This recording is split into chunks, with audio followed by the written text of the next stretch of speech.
안녕하세요. 드라마의 찐 시민남자 리뷰어즈입니다. 보면 볼수록 정신이 몽롱해지는 집단 최면 드라마 고백부부 하드코어판 나의 해피엔드. 지난주 충격적인 엔딩 이후 오늘 방송된 7회는 그동안 회수되지 않은 떡밥들이 모두 회수되었습니다. 그래서인지 드라마 방송 내내 마치 오늘이 마지막 회인가 싶은 착각이 들었죠. 그러다 보니 이렇게 밝힐 것 다 밝히고 남은 9회는 어떻게 끌고 갈까 싶은 걱정도 들었습니다. 그런데 역시나 나의 해피엔드는 마지막까지 멘탈을 놓으면 안 되더라고요. 딱 종료 10분을 남겨놓고 드라마 전개를 한순간의 원점으로 돌려버렸습니다. 바로 서재원의 기억을 싹 다 날려버리는 방법으로 말이죠. 과연 남은 9회는 또 어떤 전개로 우리를 들었다 놨다 할지 지금부터 오늘 방송된 7회를 싹 다 파헤쳐 보겠습니다. 제가 지난 6회 이후 썼던 예상 리뷰, 서재원이 겪었던 끔찍한 7년 전 진실, 그 예상이 거의 90% 들어맞았습니다. 서재원은 7년 전 드래브의 첫 런칭 행사에 참석했습니다. 당연히 여러가지 정신 이상을 갖고 있는 서재원은 극도의 긴장감에 멘탈이 흔들리고 있었죠. 그래서 서재원은 가지고 있는 약을 챙겨 먹으려 했지만 갑자기 들이닥친 권영익 때문에 약을 모조리 흘리고 맙니다. 하지만 다행히도 함께 있던 태호가 그녀의 약을 몰래 주워 돌려주었고 서재원은 늦지 않게 약을 먹은 뒤 행사를 무사히 마칩니다. 그런데 런칭 행사가 끝난 뒤풀이에서 문제가 일어나죠. 권영익이 그 뒤풀이 장소에서 서재원에게 계속 술을 권했던 겁니다. 당연히 약을 복용한 서재원은 정신을 차리지 못했고 희미해져가는 기억을 뒤로 한 채 필름이 끊긴 뒤 다음날 호텔에서 눈을 뜨게 됩니다. 그리고 서재원의 그 하룻밤은 엄청난 후폭풍을 불러오죠. 일단 서재원은 그날 자신과 찬 남자가 당연히 허순영이라고 생각합니다. 기억을 잃기 전 그의 전화를 받은 희미한 기억이 있고 잠에서 깬 아침 허순영과의 통화가 기가 막히게 오해를 불러왔죠. 아마도 중간에 학생의 부름으로 허순영이 전화를 일찍 끊지 않았다면 서재원은 함께 있던 사람이 허순영이 아니었다는 걸 알고 그날 밤에 대한 개인적인 확인을 했을 수 있지만 그 아침의 짧은 통화가 결국 파국을 불러오고 만 거죠. 그럼 과연 그날 서재원과 호텔에 머문 남자는 누구일까? 일단 개인적인 의견으로 권영익은 아닙니다. 그가 그날 밤의 남자라면 아린이가 권 이사장의 딸이 되는데 그건 솔직히 맞아도 틀리다고 생각하고 싶네요. 저는 그날 우리가 생각했던 것보다 더 끔찍한 일이 있었다고 생각합니다. 그러니까 그날 밤 그 모든 일이 우연한 사고가 아니라 자신의 욕망을 채우기 위한 누군가의 계획인 것이죠. 권영익은 서재원에게 계속 술을 권했습니다. 마치 그 술을 꼭 먹어야 하는 것처럼 계속 술잔을 권했죠. 저는 여기에 두 가지 가능성이 있다고 생각합니다. 첫 번째는 권영익이 서재원의 병력을 알고 약을 먹은 서재원에게 과하게 술을 먹인 것. 두 번째는 서재원의 술잔에 무언가 넣었을 가능성. 어쨌든 두 가능성 모두 권영익이 서재원을 일부러 취하게 만든 거죠. 바로 함께 술을 마셨던 장관에게 서재원을 이용해 접대를 하려고 말입니다. 당시 서재원이 술을 마시던 테이블엔 3명이 있었죠. 서재원과 권영익 그리고 장관. 권영익은 그날 검은 셔츠를 입고 있었습니다. 술을 마실 때 그의 옷을 보면 한눈에 알 수 있죠. 그리고 술자리에서 나온 서재원이 복도에서 핸드폰을 떨어뜨렸을 때 그걸 주워준 사람도 검은 셔츠를 입고 있었습니다. 권 이사장일 가능성이 크죠.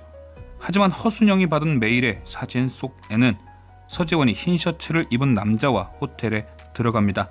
그리고 그 흰 셔츠는 함께 술을 마시던 장관이 입고 있던 셔츠의 색깔이죠. 그래서 저는 서재원이 술자리에서 복도로 나왔을 때 권영익이 그녀를 따라 나왔고 이후 서재원을 장관과 방으로 올려보낸 것이 아닌가 합니다. 물론 권영익도 장관도 얼굴이 알려진 인사라 다른 직원을 통해 올려보냈을 수 있지만 하려는 행동이 행동인 만큼 장관이 직접 갔던 게 아닌가 싶네요. 결국 이 모든 건 제 예상이지만 권 이사장의 추악한 음모였던 거죠. 자신이 투자한 드래브를 장관이 팍팍 밀어주길 바라서였거나 혹은 차기 장관직을 얻기 위한 포석이었을 수도 있죠.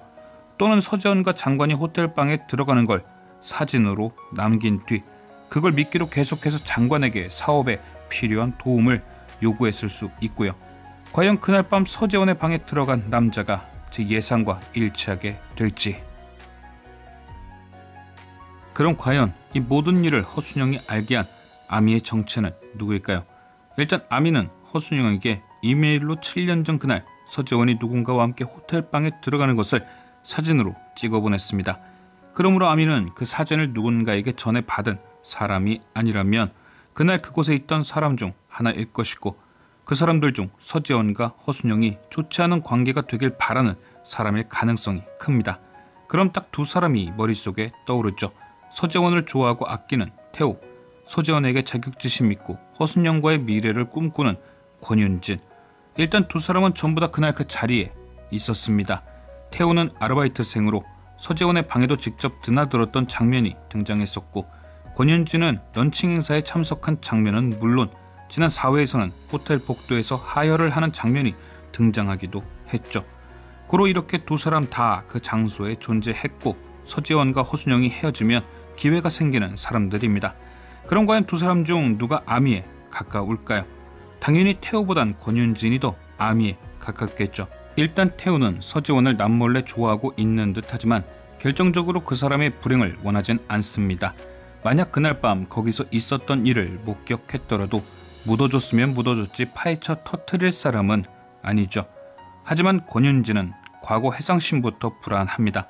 7년 전 그녀가 호텔 복도에서 하혈하던 장면을 보면 왠지 행사장 복도라기보단 객실 복도로 보이고, 그 말인즉 그 상황에서 서재원을 목격했을 가능성이 있습니다. 그러니까 그 하혈의 원인이 서재원일 가능성이 생기는 거죠. 그리고 그건 엄청난 복수심을 충분히 가질만 하고요. 제가 남자라 잘은 모르지만 가끔 드라마에서 보면 유산이라는 것이 신체적 충격에 의해 발생되기도 하지만 정신적인 충격에 의해서도 발생합니다. 그래서 저는 왠지 권윤진이 당일 봐서는 안 될 것을 봤고 큰 충격을 받은 듯합니다. 만약 권윤진이 그날 봤던 것이 누군가가 서재원을 호텔방으로 끌고 가던 모습이라면 어떨까요? 그녀는 당연히 친구이기에 그 상황을 말리거나 멈추려고 했는데 그걸 권영익이 막은 거죠. 자신이 원하는 것이 있었기에 딸인 권윤진의 입마저 막으려고 한 것. 그 과정에서 아버지의 모습에 충격을 받았거나 실랑이를 하던 중 신체에 무리가 왔을 가능성도 있는 거죠. 그리고 무엇보다 이상한 게 하나 있습니다. 분명 아미의 메일을 시작으로 허순영과 서재원의 일상이 무너진 것도 맞지만 이 일로 인해 큰 피해를 보는 사람이 한 명 더 있죠. 바로 권윤진의 아빠 권영익. 오늘도 등장했듯이 권영익은 현재 장관 인사청문회 준비 중입니다.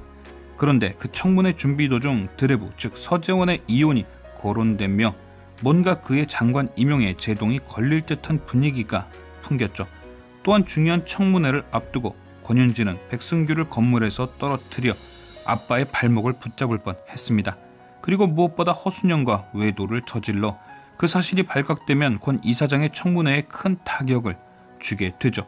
그래서 저는 왠지 권윤진이 당시 권영익이 서재원을 이용해 접대를 한 상황을 두 사람이 합의하에 했던 것으로 오해하는 것이 아닌가 싶기도 합니다. 그래서 권영익과 서재원 두 사람 모두를 불행하게 만들려는 것이 아닌가 싶은 거죠. 적어도 그 정도의 오해를 해야만 이 정도의 일을 벌일 수 있는 것 아닐까요? 어쨌든 권윤진은 그날 아이를 잃었을 수 있는 것이니까요. 과연 갑자기 기억을 모두 잃어버린 서재원과 그런 서재원에게 복수를 준비 중인 듯한 권윤진. 내일 8회는 또 어떤 이야기가 펼쳐질지. 지금까지 시청해주신 여러분께 감사드리며 리뷰하자는 또 다른 리뷰로 돌아오겠습니다.